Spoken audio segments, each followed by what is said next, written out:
Welcome, everybody. Good afternoon. This is the second in a series of webinars about engaging stakeholders around ESSA that every student succeeds at. As you probably know, stakeholder consultation is an important part of this legislation, and consultation with stakeholders needs to occur before the state plan is submitted to the U.S. Department of Education. But this is really about more than meeting a requirement of the law, of course. This needs to be an ongoing process and provide a chance for stakeholders to be fully engaged in the decisions that need to be made by each state. We know that discussions are going on right now in many states, and they should be occurring in every state right now because ESSA will be fully implemented in the 2017-2018 school year, so there's not much time to waste. This series of webinars is presented by the Hunt Institute and the National Association of State Boards of Education, along with NCSL, to help talk about the best practices for engaging stakeholders. ESSA was a large piece of legislation. While there's been a lot of discussion about state accountability plans, it's important to remember it also reauthorized the McKinney-Vento Act, which provides services to homeless children and youth, and it contained provisions outlining state responsibilities for supporting the education of children in foster care. Federal guidance in both of these areas was also released this summer regarding those groups. And it's important to remember the McKinney-Vento and foster care provisions take effect before most of the other provisions of ESSA. State policymakers are going to need to understand how ESSA relates to foster care and homeless populations and make sure that groups that represent them are included in ESSA consultations. So to help us with this issue, we've got quite a panel here. From the U.S. Department of Education, we have Kelly Fitzpatrick Malgones, and congratulations, who's a policy advisor in the Office of Planning and Policy Development of the U.S. Department. And she's going to lead off with talking about the McKinney-Vento provisions. We have Mary Mislovich, who is a Casey Fellow at the Department of Education, and Stevie Steins from the Administration for Children and Families to discuss foster care along with Kelly. Then we're going to hear from Kristen Kelly at the American Bar Association Center for Children and the Law to give us a perspective on working with children in foster care. And then finally, we have Nina Williams-Bang, Program Director of Children and Families at NCSL in our Denver office, who'll give us an overview of what's been happening in the states around the education of foster care and the policy options that states have explored. So there are just a few housekeeping announcements. I wanted to make sure that that you know that there is a document library. It looks like a document with a little bar graph, and materials will be available there. And also to remind you that the chat box is at the bottom left-hand corner of the screen, and as we go along, you can put in questions for our panelists. So with that, I want to turn it right over. I want to turn it right over to Kelly so that she can start with the discussion of the McKinney-Vento provisions. Thanks, Kelly. Thank you, and thanks so much for joining us to talk about this important subject. As we said, I'm the lead policy advisor for special populations at the U.S. Department of Education, and so the education of homeless children and youth and of children and youth in foster care is extremely important to me, and we're glad you're taking the time to learn more about how ESSA affects these provisions. So I'm going to be talking through the major updates under the Every Student Succeeds Act to the Education for Homeless Children and Youth Program, or ESP Why, which is authorized under the McKinney-Vento Homeless Assistance Act and was amended and reauthorized by the ESSA. And so just diving in, this is an overview of some of the things I'm going to talk about. I'm going to focus a little bit on timeline for implementation since, as Lee said, this is different from some of the other major programs under the ESDA. I'm going to walk through the significant amendments that ESSA made to the ESP Why program, talk through some of the provisions in the recently released Ed guidance on this program, and I'm going to highlight a few suggestions that the department has for working with LEAs and revising state policies. All right, so first let's talk about the timeline. So important to know, one, the department released updated non-regulatory guidance on the ESP Why program on July 27, 2016, so just a few weeks ago.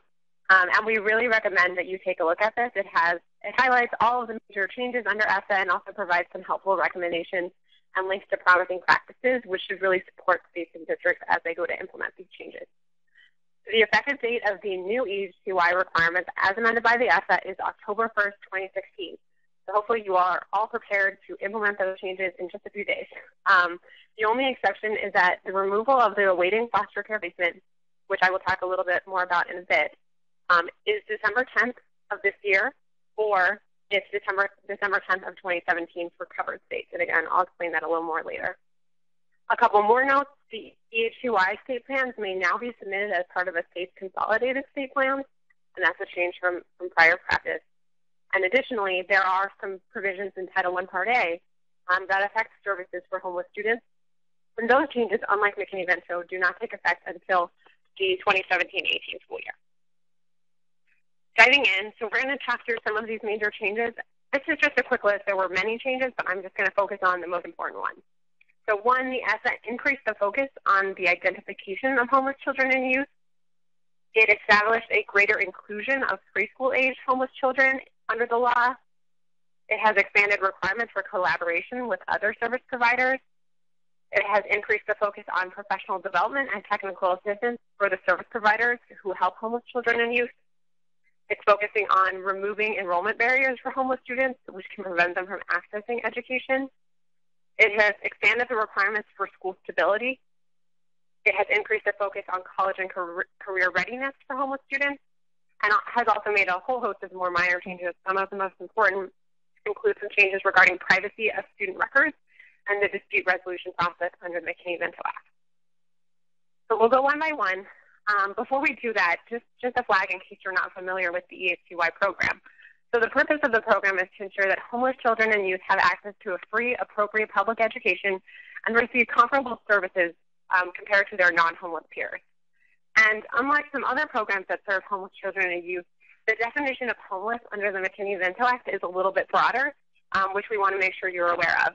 So it not only includes homeless children and youth who are living in shelters, or living in motels, hotels, or outside, but it also includes homeless children and youth who are sharing the housing of other people because they've lost housing, because of economic hardship, or other reasons. And we often refer to these children as a doubled up. So it's just important that you know who's eligible for these services. And the major structure of the program is at the state level, there's an Office of the State Coordinator who ensures the effective implementation of these provisions. And then at the local level, every LEA is required to designate a local liaison who supports homeless children and youth in their district. So important to know as we move forward. So first, I'm going to talk about one major change under the law that affected the definition of homeless children and youth. Previously, children who were awaiting foster care placement were eligible and were considered homeless children and youth under the prior version of the law. But the ESSA removed awaiting foster care placement from that definition, and so these children are no longer eligible starting on December 10th, 2016, to be served under the McKinney-Vento Act. So again, that change is effective December 10th of this year for non-covered states, and for covered states, which are states that define awaiting foster care placement in statute, the change is effective December 10th of 2017. So after this effective date, any children or youth who are awaiting foster care placement are no longer considered homeless, and they must instead be served under the Title I foster care provisions, which Stevie, Mary, and I will talk a little bit more in a bit. The last thing to note is, however, some children in foster care may still be eligible for McKinney-Vento services, such as if they're living doubled up or if they are living in transitional shelters or motels.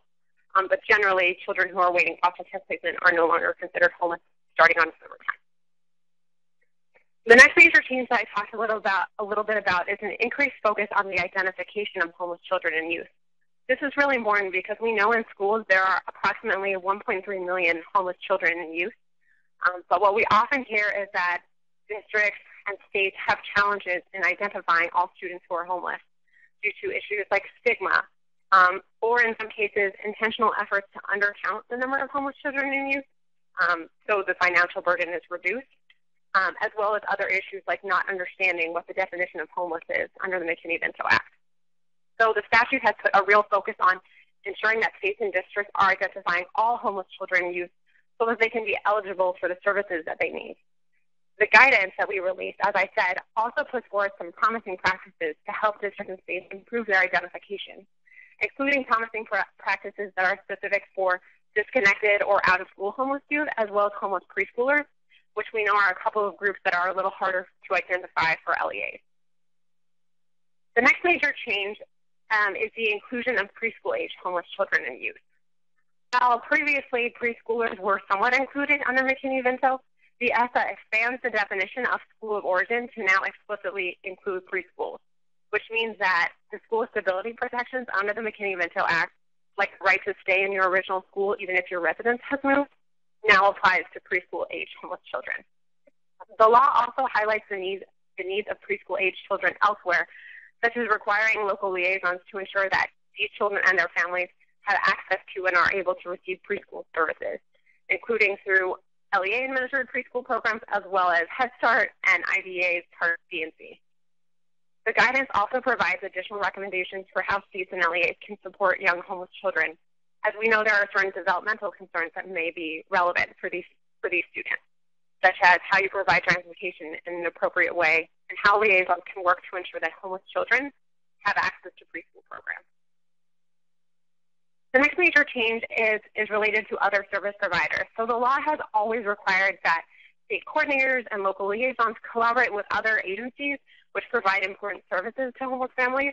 But the ESSA expanded this requirement and really highlighted some new agencies that local liaisons and state coordinators should focus on.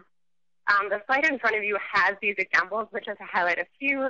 This includes collaboration with child welfare agencies, law enforcement, domestic violence agencies, as well as housing agencies that provide emergency, transitional, or permanent housing. And the reason this is so important, obviously, is that we know homeless children and youth have a variety of needs, and their families have a variety of needs.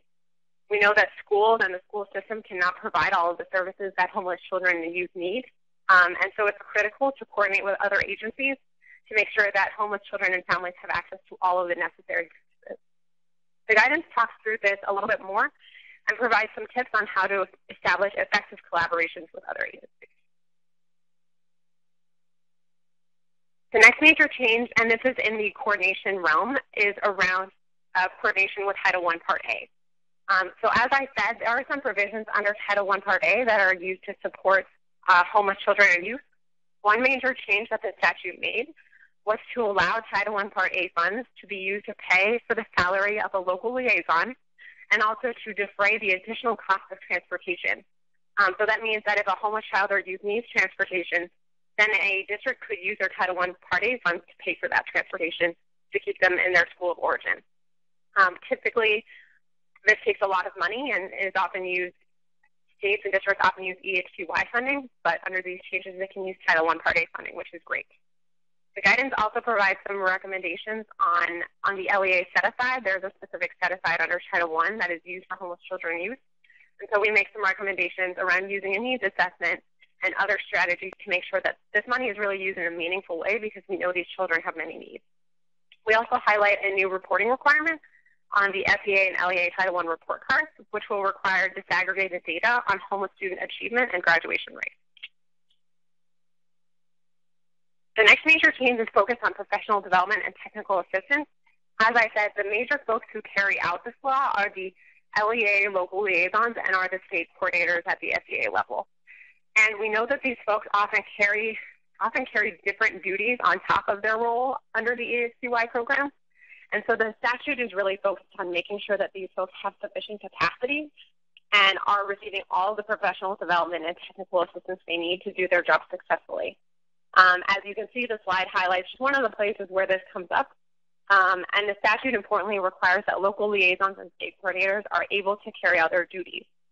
This is sort of a vague phrase, and so we recommend that you check out the guidance, which provides some recommendations on how you can make sure that FEAs and LEAs are selecting liaisons and state coordinators who have sufficient capacity, i.e. time, and also have sufficient knowledge to do their jobs well.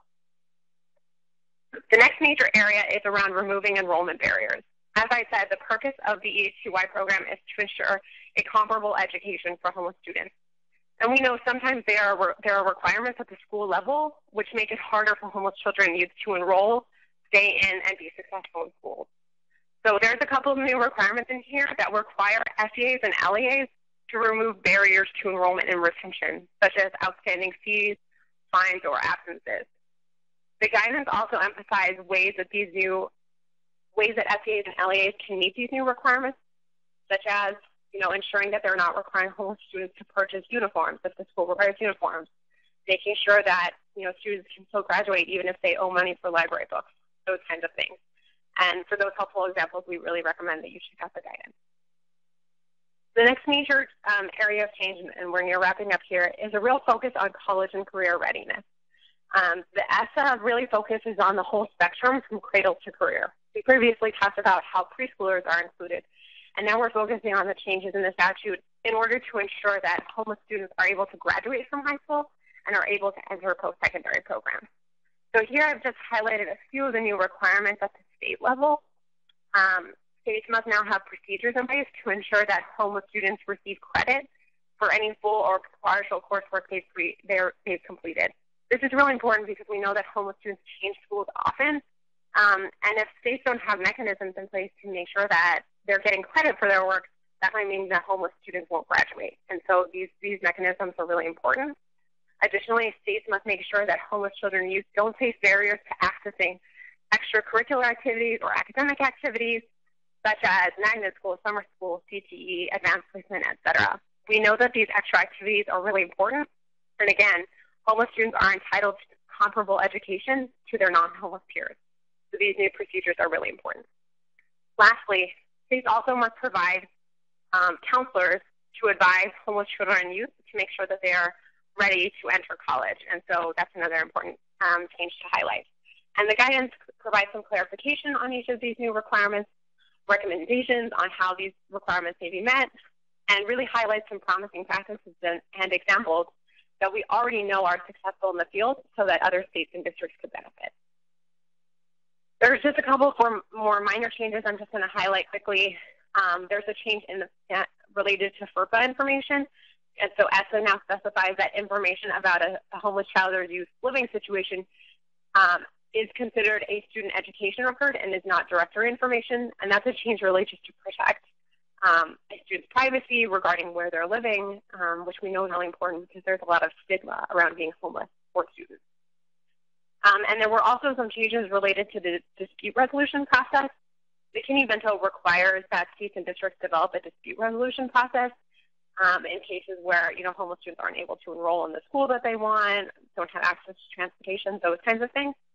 And so the statute expanded the enrollment dispute procedures and has clarified them a little bit. It made clear how the state coordinator has an explicit duty to respond to any inquiries from parents or guardians, and that could include eligibility disputes. It also helps states and districts figure out, well, what should a child or youth do? What school should they be enrolled in while a dispute is pending? And finally, those are the major changes under ESSA. Now I just want to provide some recommendations that the department has for how these can be helpful as we transition to the new law in just a couple of days. So first, we recommend that states help to assist LEAs in implementing the new requirements by hosting statewide trainings and orientations, especially for new liaisons, as we said, because we know the law is really focused on making sure these folks can do their jobs well. It would also be helpful if states disseminate templates and forms and other uniform policies that LEAs should implement, and that FEAs host and encourage meetings and convenings to help folks really orient themselves to these new requirements and be well equipped to implement them. Lastly, regarding state policies and procedures, we recommend that states convene a statewide advisory committee to review their existing state policies and procedures and ensure that they're in compliance with the new law. When doing this, we also recommend that states solicit public comment so that feedback, especially from homeless families themselves, can be considered as new policies and procedures are being developed. We also recommend that you consult with our TA center. So the ESP Why Program has a TA provider that's the National Center for Homeless Education, or NCHE, and they have a ton of resources. So we recommend reaching out to them and also participating in peer work groups, which NCHE facilitates. And finally, a key role is ensuring that the Office of the State Coordinator has sufficient capacity. Supporting the 1.3 million children and homeless children and youth is a huge role, and it's really important that the folks who are overseeing this have the knowledge and skills to really do a good job, and so we want to recommend that strongly. That is it for me, and so I now want to pass it over to Stevie Simons from the Department of Health and Human Services. Thank you, Kelly. It's my pleasure to kick off our presentation on the foster care provisions of the Every Student Succeeds Act.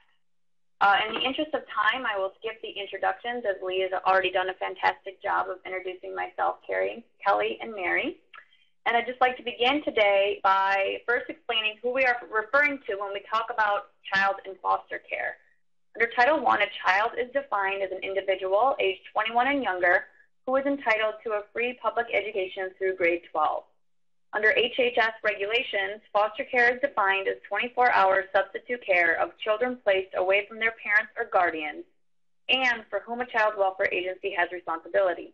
A child is considered to be in foster care regardless of whether the foster care facility is licensed and payments are made by a state, tribal, or local child welfare agency for the care of the child, whether adoption subsidy payments are being made, or whether there is federal matching of any kind. This next slide provides a high-level overview of the evolution of the Educational Stability Framework for Children in Foster Care. The Fostering Connections to Success and Increasing Adoptions Act of 2008 amended the requirements under Titles 4B and 4E of the Social Security Act, which are the two major sources of federal funding for state and tribal child welfare agencies. Fostering Connections requires child welfare agencies to include 3 key assurances in the case plan for each child in foster care. First, that each foster care placement takes into account both the appropriateness of the child's current educational setting and the placement's proximity to the school of origin. Second, that it has coordinated with relevant local education agencies to ensure that a child in foster care remains at his or her school of origin, if remaining at the school of origin is in the best interest of the child.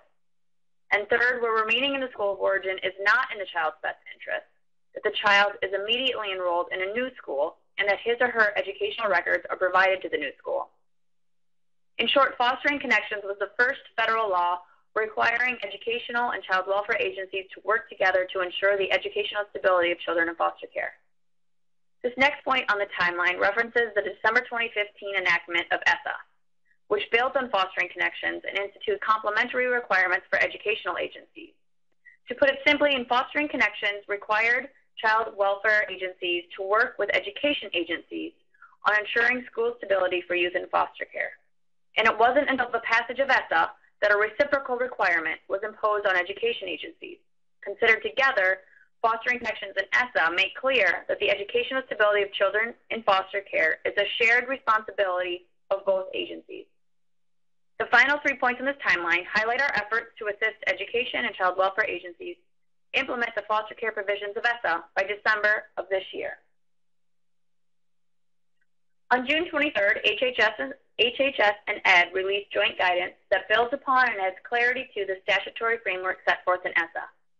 The guidance addresses in detail all of the topics listed on this slide and also provides examples of promising practices that states and districts have implemented following the passage of Fostering Connections in 2008.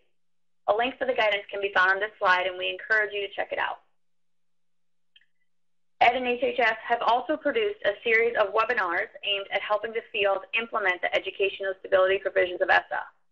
Recordings and slide decks from each of these webinars in this series are available on ESSA Resources webpage.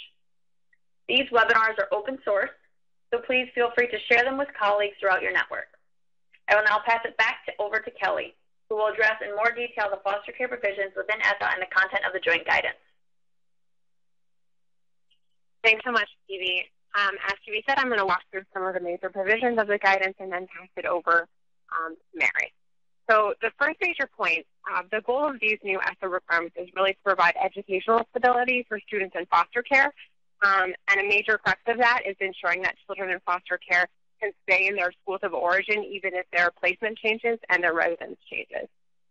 So under the statute, FEAs must provide assurances that children in foster care enroll or remain in their schools of origin unless there is a determination that it is not in his or her best interest to attend that school.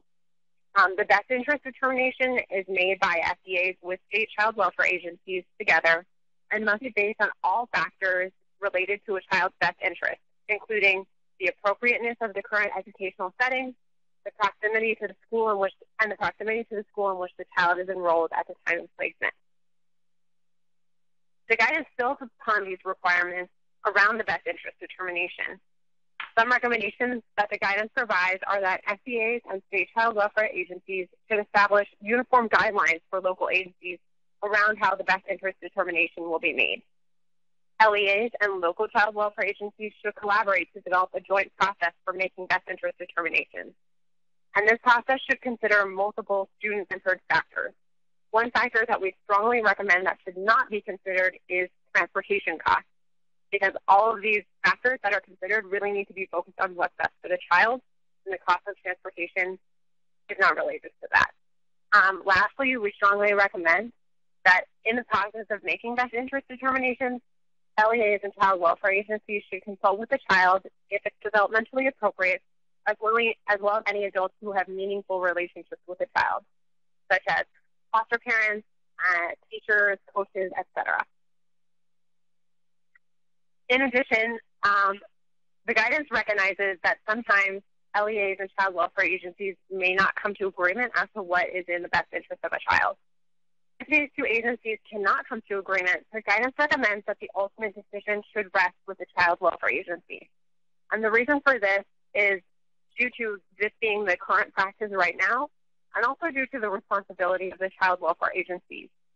Due to their role as serving as a legal advocate for children in the child welfare system, child welfare agencies have the legal authority and also the contact with all of the people important in the child's life to really be in the best place to make this final decision if agreements cannot be reached.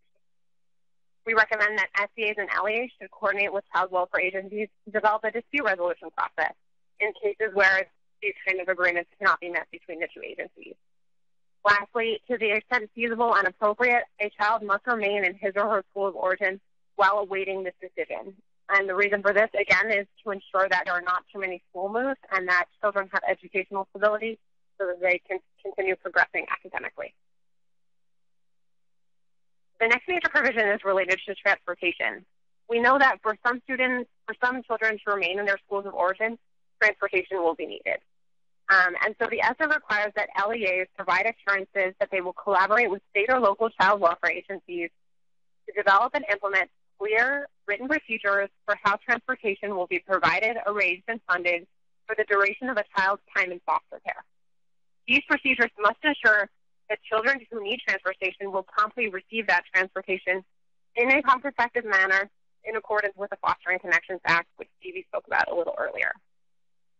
These procedures must also ensure that if there are additional costs incurred in providing transportation to a child's school of origin, LEAs will provide transportation under 3 situations. 1, if the local child welfare agency agrees to reimburse the LEA. 2, if the LEA agrees to pay the cost of that transportation. Or 3, if the LEA and local child welfare agency agree to share the cost. We know that transportation is a tricky area, and so the guidance dove into this topic as well. The guidance clarifies that transportation must be provided in a cost-effective manner, as you heard in the statute, and so we strongly recommend that districts and states and child welfare agencies look at low-cost and no-cost options for transportation, such as utilizing existing bus routes or transportation that's used for other subgroups of students. The guidance also clarifies that even if an LEA doesn't transport other students, it still must ensure that transportation is provided to children in foster care consistent with the procedures that it develops with its child welfare agency counterparts. We also clarify that there are certain federal funds that can be used for this transportation, including Title 4E of the Social Security Act and Title I Part A of the ESSA. We also recommend that all funding sources should be maximized, including the 2 that we just talked about, in order to ensure that costs aren't unduly falling on one agency or the other. The guidance recommends that LEAs and child welfare agencies work together to agree on how these costs will be covered, and that these transportation procedures should include a dispute resolution process in the rare instances when these agencies cannot come to agreement as to how these transportation costs will be covered.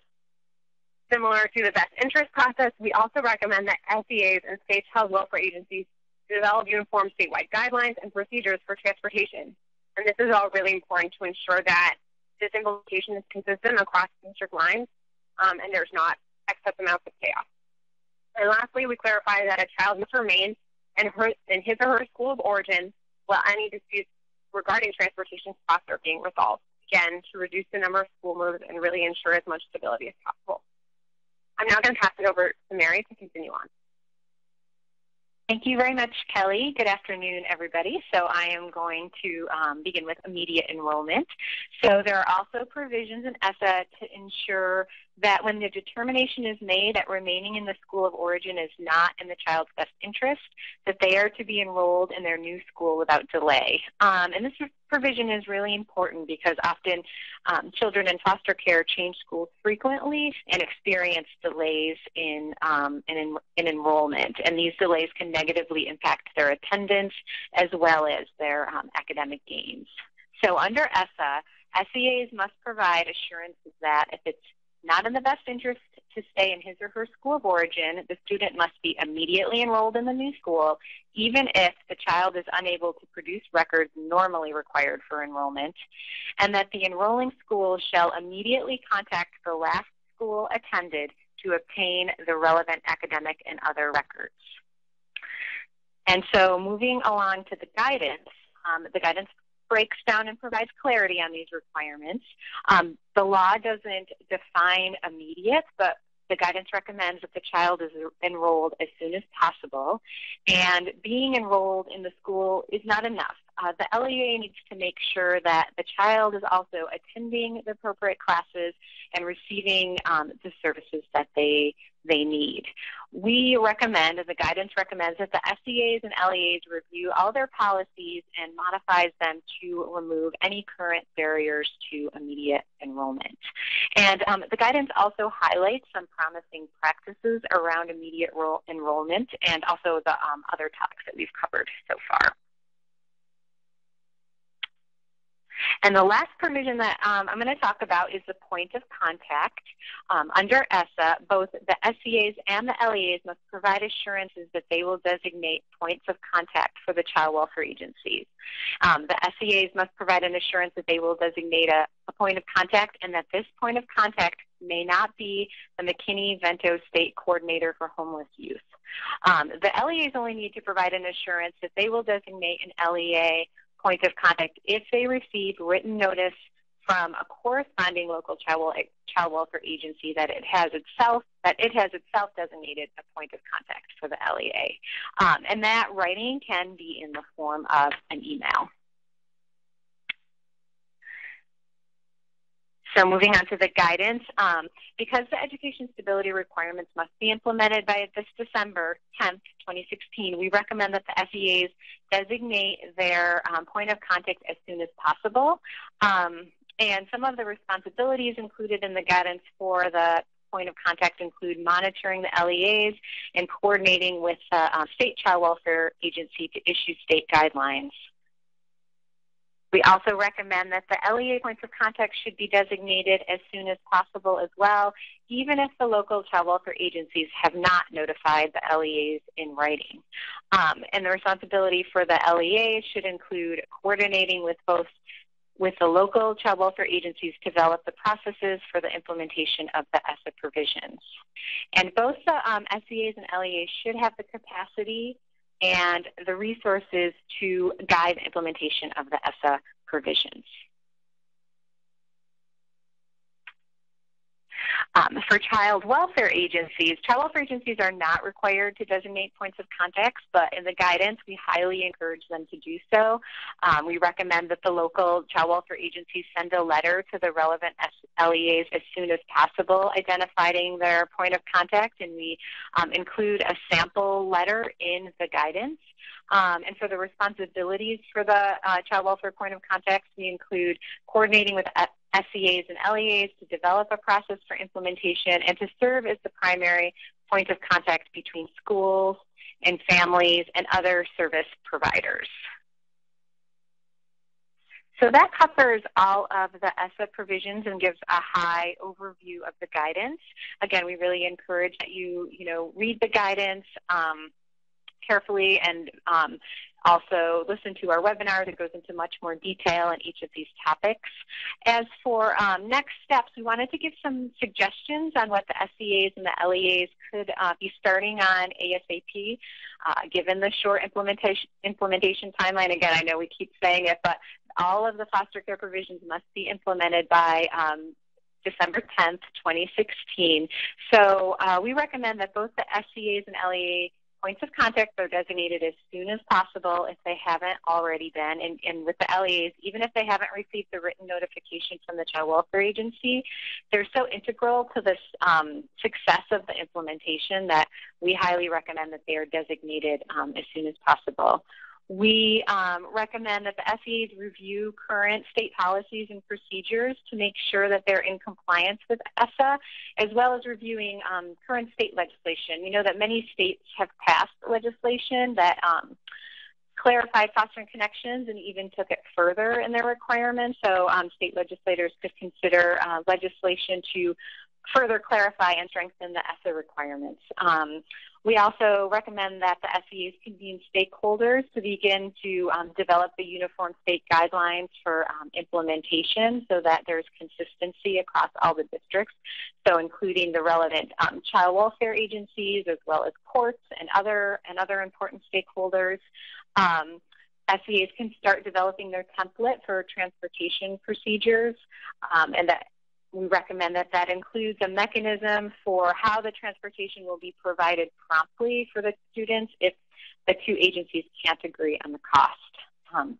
For LEAs, we recommend that the LEAs contact their local child welfare agencies immediately to begin collaboration, that they begin collaboration with their local child welfare agencies around their procedures for implementation and review any local policies so they can remove any barriers to enrollment.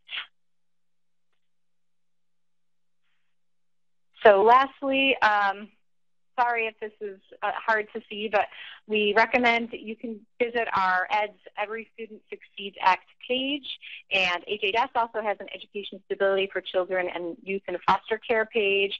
Our documents are there and our links to the different webinars, so we recommend that you visit those pages to learn more about these important provisions. And with that, I'll turn it back to Lee. Thank you. Thanks very much. That was a lot of information, and it's very important information.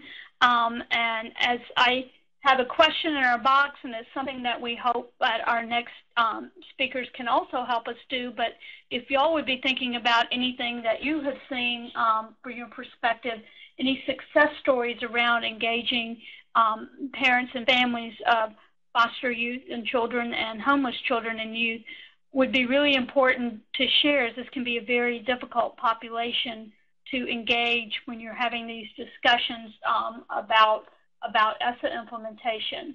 But with that, I would like to turn it over to Kristen from the American Bar Association Center for Children in the Law. Kristen Kelly, take it away. Thanks so much, Lee. And thanks to everyone with the U.S. Department of Education and Health and Human Services for that great summary of this important new law and what is required. I am Kristen Kelly. For the past 10 years, I've been working at the American Bar Association Center on Children in the Law, focusing primarily on the educational needs of children in foster care.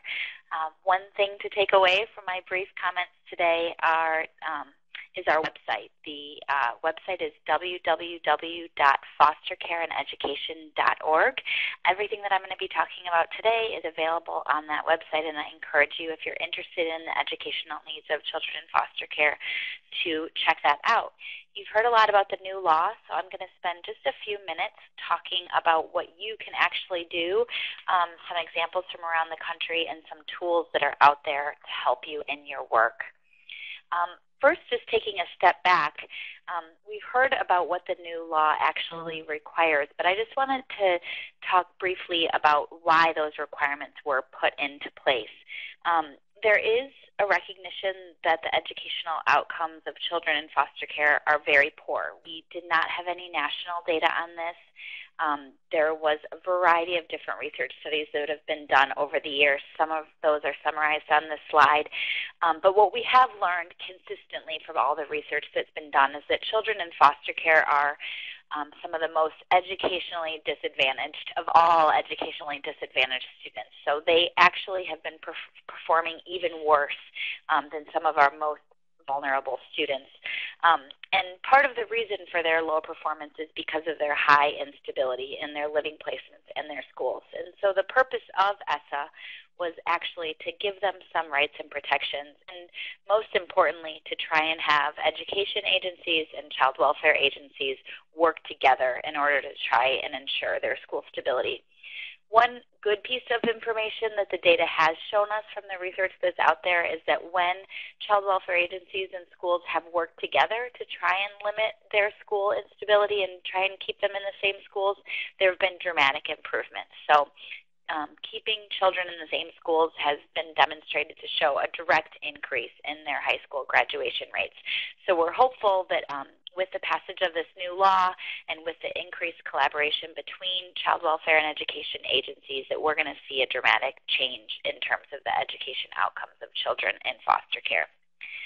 So we've already heard about a number of the themes around ESSA implementation and the foster care provisions. One of the most important is the dual agency responsibilities. This is a federal education law, and so it is for the first time placing obligations on state and local education agencies around students in foster care, but this is envisioned to be a joint responsibility with state and local child welfare agencies. In 2008, as Steve has said, there was a federal child welfare law passed, the Fostering Connections Act, which laid the groundwork for the responsibility on child welfare agencies to ensure school stability. Another key theme that we've also discussed today is the very short timelines around implementation. Because of this December 2016 implementation timeline, it's critical that for states that haven't already begun discussions that they really move forward with trying to get the right people at the table right away.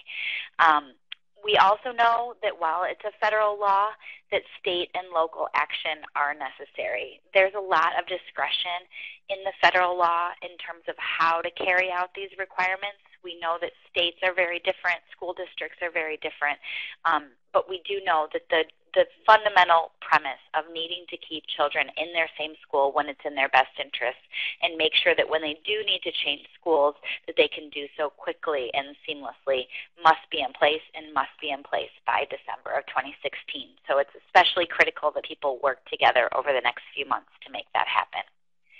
I'm going to talk about just a couple of the key steps that states can do right now and should do right now. First and foremost is working on identifying that point of contact. As Mary pointed out, it's required within every Department of Education in every state. That person is going to be responsible for overseeing these foster care provisions. And so it's essential that that person is put into place right away and that they reach out to the state child welfare agency to talk about how this law is going to be implemented and to get that state plan put into place. The second key step to work on right away is issuing state guidance. Because there are 14,000 school districts across the country, having state guidance that outlines the basic requirements is essential to make sure that things are happening efficiently across district lines. The way that schools and child welfare agencies work together at the local level will vary depending on the differences of those jurisdictions. However, having some consistency across the state is essential, and making sure that there is some default included for a dispute resolution when conflicts at the local level arise is critical to make sure that implementation happens smoothly. And then finally, as Mary pointed out, having some type of a template for the local Title I plans and procedures that need to be in place available from the state so that every school district has something to start from in terms of their conversations with child welfare agencies is another way to make sure that things are happening consistently across districts. So I just want to highlight a couple of tools that are available for you on our project's website. The first is an article that we released actually before the passage of ESSA. It was released in 2014, but it's a good summary of all the state laws that are out around school stability and success for children in foster care. Long before the passage of ESSA, there were many state laws around this important group of students, putting in rights and protections for them. And some of the examples of what states have done are summarized in there, and there's also a checklist about some of the components that a state law could and should include around school stability and success for students in foster care. So even though that predated the Every Student Succeeds Act, the themes and trends are still there. And if you work for a state legislature and are interested in hearing what other states are doing, there's a great summary there. I know that Nina also is going to be providing us some examples in a couple minutes. A couple other tools that I'll highlight for you from our project. The first is just a very basic one-page Q&A fact sheet on the foster care provisions of the law. This is helpful for those who may not even be aware of the foster care provisions, just to know what's actually required by the law. We've also come out with a checklist that talks about what state and local education and child welfare agencies should do. This is a great tool for meeting with your other agencies, or even if you work for a state legislature and are trying to bring these agencies together to have these discussions, or you may work for a court. It's a good checklist of what are the different activities that each of the systems should be doing to implement this law. You heard about the 28-page joint federal guidance around foster care. We've put out a short summary that includes links also to the relevant pieces of the guidance. So that's also available on our website. And then finally, recently we put out a Q&A that talks about points of contact, both within education agencies and child welfare agencies, talks about some examples of states that already have these in place, and some of the roles and responsibilities and examples of what these people can do and how they help to implement this law. The final slide is just my contact information for our project. We encourage you to follow us on Twitter to stay up to date with tools and resources. And of course, as you have questions, please don't hesitate to reach out by email and share with us not only what questions you have, but also what you're working on so that we can be sure to share with other states best practices from around the country.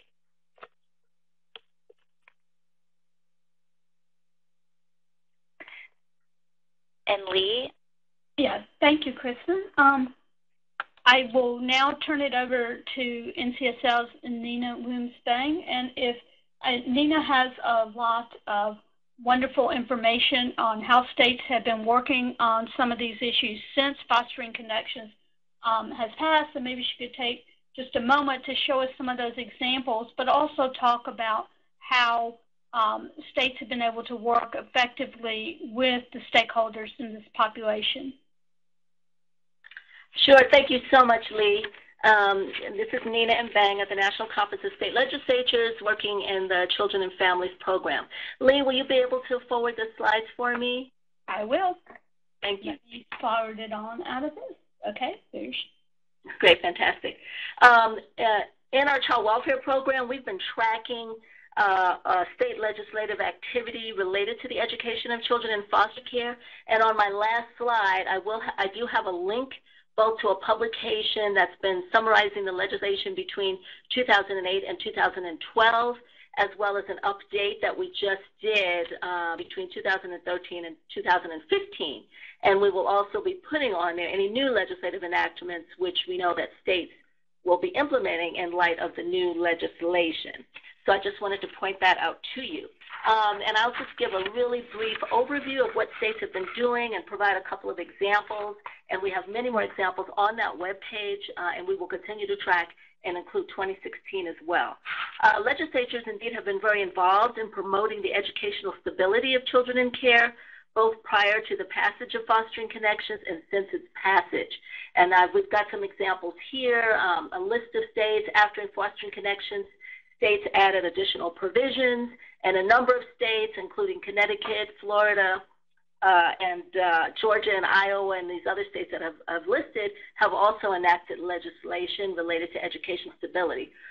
One example, Connecticut passed a law in 2010 that established that if it is determined to be in a child's best interest to remain in his or her school of origin, that the department, that is the Child Welfare Agency, and the Board of Education must collaborate on a transportation plan for the child from the town in which he or she is placed to the school of origin. Next slide, please. Lawmakers have also been very concerned about ensuring the immediate and appropriate enrollment in a new school, along with the transfer of the child's educational records when it is deemed necessary for a child to move to a new school. We tracked 9 states prior to fostering connections that did this in legislation, and a number of states that have enacted laws since then: Colorado, California, Oklahoma, Maryland, Missouri, South Carolina, and Texas. For example, in 2010, South Carolina provided that school districts must take certain measures to help ensure that the education needs of children in foster care are met by assisting with the enrollment, the school records and credit transfers, access to resources and activities, and excused absences makeup requirements in statute. Next slide, Lee. Information sharing has also been very important, and a number of states have enacted laws to help schools and children in care to make sure that their information is shared among different agencies. Interdisciplinary collaboration has also been important, and a number of states have enacted legislation to ensure that child welfare, education, corrections, health, and other departments ease the implementations of services for children that are in foster care. In 2009, just to give you a quick example, Texas enacted legislation that required that the Texas Education Agency and their Child Welfare Agency enter into a memorandum of understanding about tracking educational information about children in foster care. And at the time that the legislation was enacted, the Texas Education Agency was already coding and tracking homeless and at-risk children to ensure that they received academic success. Legislators have also worked in a few states to look at the oversight of student performance and achievement. Colorado, Connecticut, Mississippi, Nevada, and Washington are a couple of states that we tracked. Next slide, please. And here we've just listed a few of state policy options that lawmakers can consider when looking at the education of children in care. And certainly this has been the goal of the federal legislation, decreasing unnecessary discontinuity associated with school transfers, of course helping foster children remain in their school of origin, increasing the ability to share information between child welfare agencies and schools and other agencies. Lawmakers can work as conveners to bring together education agencies and child welfare agencies, and developing greater accountability and compatibility between education and child welfare data systems. And my final slide, thanks so much, Lee, just gives links to the publication that I was talking about and to the update that we will have online, as well as to our child welfare page. And please feel free to call any of us if you have any questions or would like to see more specific examples or a complete body of legislation. Thanks so much, Nina. I think we don't seem to have any additional questions in the chat box. People are welcome to send questions, and we will get them answered for you.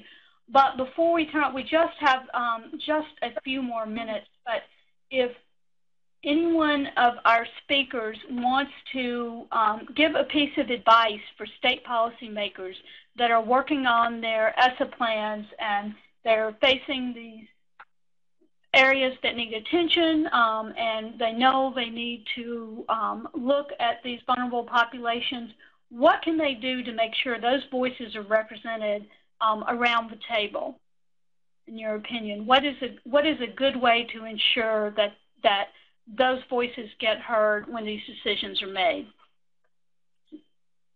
Lee, this is Kristen. I have one suggestion from states that we've worked with, and that's that There is a growing recognition from child welfare agencies of the importance of having parents and children at the table and making policy decisions. And so when reaching out to child welfare agencies, asking them to identify whether they have already identified youth focus groups or leadership committees or parent leadership committees, oftentimes they already have these in place, and so trying to work within that already existing infrastructure is a way to not have to start from the very beginning. Thank you. Any other observations? This is Kelly. I think I would just refer folks to a letter that the department released. You released a Dear Colleague letter on stakeholder consultation in June, on June 23rd, I believe, and it provides some really helpful tips as to how to really collaborate with some of the most important stakeholders as states are developing their plans for implementing the ESSA changes. So would make a plug for that, and also just for working with advocacy groups in your state, whether they be civil rights groups, parents groups, et cetera. I know it's hard to sometimes reach, the individual parents of children in foster care or homeless students, but going through advocacy groups may be helpful because they can really serve as a liaison in getting those folks buy-in and their involvement.